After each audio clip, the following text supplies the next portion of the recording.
Boyfriend बनाए हुए हैं, गर्लफ्रेंड बनाई हुई है, फिजिकल रिलेशंस बनाए हुए हैं, शादी के बाद भी एक्स्ट्रा मैरिटल अफेयर चल रहे हैं, शादी होने के बावजूद भी गलत संबंध बना के बैठे हुए हैं और चर्च में भी आते हैं, मसीह के पीछे भी चलते हैं।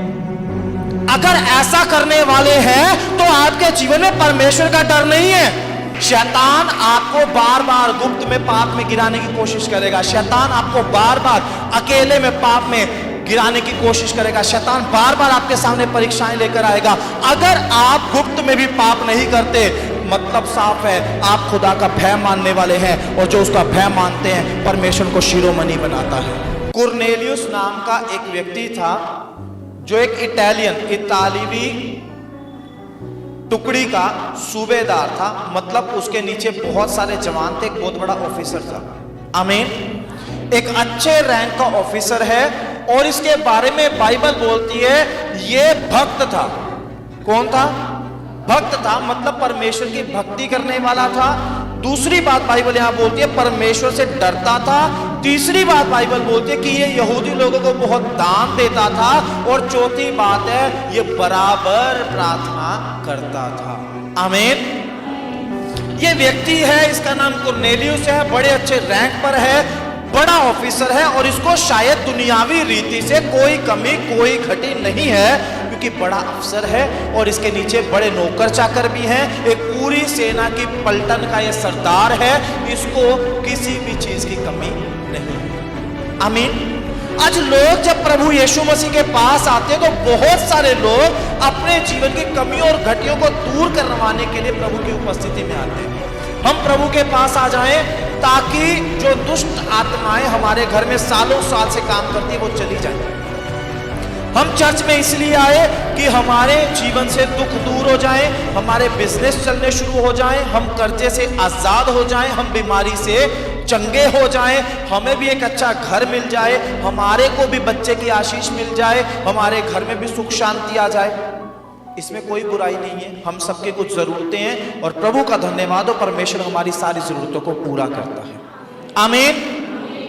लेकिन इस व्यक्ति के जीवन में शायद कोई संसारिक कमी थी ही नहीं, ये तो केवल परमेश्वर के पीछे चलना चाहता था और मसीह में बढ़ना चाहता था और बहुत बड़ा भक्त था, मतलब भक्ति का जीवन जीने वाला व्यक्ति था। और इसके बारे में बाइबल बोलती है ये बराबर प्रार्थना करता था। आमीन। यानी इसकी प्रेयर लाइफ बहुत अच्छी थी। ऐसा नहीं है एक हफ्ता दिन रात एक करके प्रार्थना कर दी, एक हफ्ता पूरा उपवास रख रख के दुआ कर रहा है, उसके बाद 2 महीने यीशु मसीह का नाम तक नहीं लिया, चर्च तक नहीं गया, प्रार्थना ही नहीं की। ऐसा नहीं है। क्या लिखा हुआ है? बराबर प्रार्थना करता था, मतलब हर रोज प्रार्थना का नियम था, सुबह दोपहर शाम 3 टाइम शायद दुआ करता होगा। बाइबल बोल रही है बराबर प्रार्थना करने वाला व्यक्ति था। आमीन। उसके बाद बाइबल यह भी बोलती है परमेश्वर का भय मानने वाला था। इसकी जिंदगी में परमेश्वर का एक डर था। इस बात की कमी आज सब लोगों के बीच में बहुत ज्यादा है। मैं आपको सच्चाई की बात बोल रहा हूं, बिल्कुल क्लियर।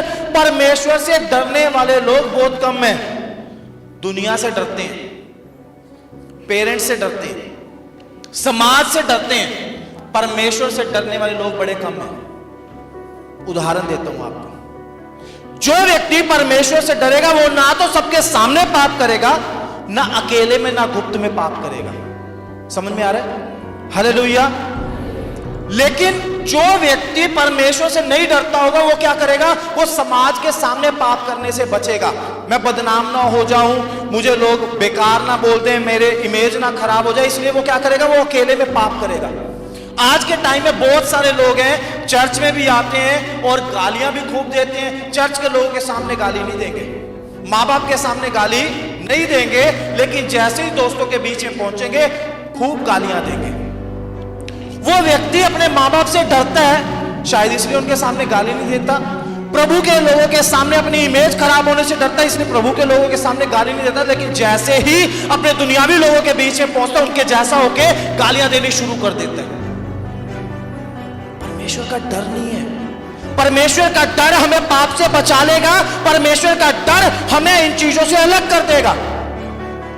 चर्च में आ रहे हैं, कई साल से मसीह में, कई साल से प्रभु के पीछे चल रहे हैं, लेकिन क्या करेंगे? बॉयफ्रेंड बनाए हुए हैं, गर्लफ्रेंड बनाई हुई है, फिजिकल रिलेशंस बनाए हुए हैं, शादी के बाद भी एक्स्ट्रा मैरिटल अफेयर चल रहे हैं, शादी होने के बावजूद भी गलत संबंध बना के बैठे हुए हैं और चर्च में भी आते हैं, मसीह के पीछे भी चलते हैं। अगर ऐसा करने वाले हैं तो आपके जीवन में परमेश्वर का डर नहीं है। आप चुप चुप के जब बातें करते हैं, चैटिंग करते हैं, अपने टाइम को उस चीजों में बिताते हैं, इसका मतलब बहुत साफ है, आप अपने माँ बाप से डर के उनके सामने बात नहीं करते लड़की से या लड़के से। आप समाज के डर के कारण एक्स्ट्रा मैरिटल अफेयर को सामने नहीं लेके आते, लेकिन परमेश्वर का डर नहीं है, इसलिए आप वो सब कर रहे हैं। अगर आप परमेश्वर से डरने वाले होंगे, आप अकेले में भी उन गुनाहों को नहीं करेंगे, आप अकेले में भी उन पापों को अपने जीवन में नहीं रहने देंगे, आप उन पापों से पश्चाताप करेंगे। उसी को बोलते हैं परमेश्वर का भय मानना। कुरनेलियुस परमेश्वर का भय मानने वाला व्यक्ति है।